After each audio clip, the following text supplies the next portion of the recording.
One of the easiest ways to come into the postures is to sit right beside the wall. And then as you lower your torso, the legs swing up the wall. And you might need to scoot in a little bit so that your hips are touching the wall. But it depends how open your hamstrings are. If you have very tight hamstrings, you might need to have your hips a bit further back away from the wall. Same if you're doing the seated version, you might need to bend your knees with a bolster underneath the back of the legs. But once you're in the wall caterpillar, you can extend the arms out to the side or overhead, or some people just rest their hands on the belly. A very yin-like pose here. There's nothing to do. So we can listen and cultivate the Bava. The Bava has many different meanings. In the Buddhist world, it's cognate with the English word be, to bring into being, to bring into existence, which is kind of like cultivating in its own self. In the yogic world, however, Bava kind of refers to a mood, but moods are more temporary. Bava is a bit deeper, longer. And it refers to the attitude of devotion or being with the way the world is.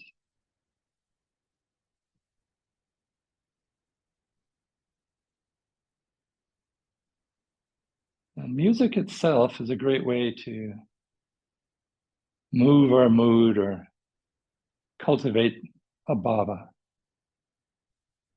So allow the music to penetrate you, to influence you, to envelop you, and simply notice what's happening.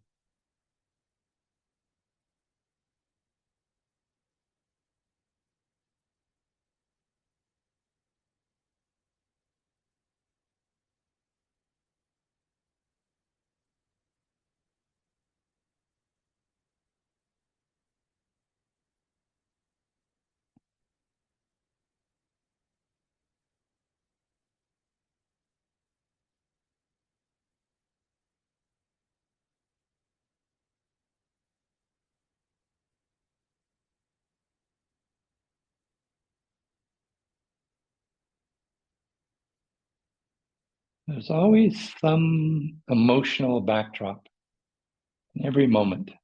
We're just not always aware of it. Become aware of how you're feeling, not just physically, but what's the emotion that you're having right now? Whatever it is. Don't try to change it. Don't act out on it. Simply note it.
For those who are not using a wall and you're just doing the regular seated caterpillar, I invite you to slowly come up all the way to lying down and notice the echo of your caterpillar. Noticing how that echo itself has a Bava to it. For those with the legs up the wall, we're here for about another 3 breaths.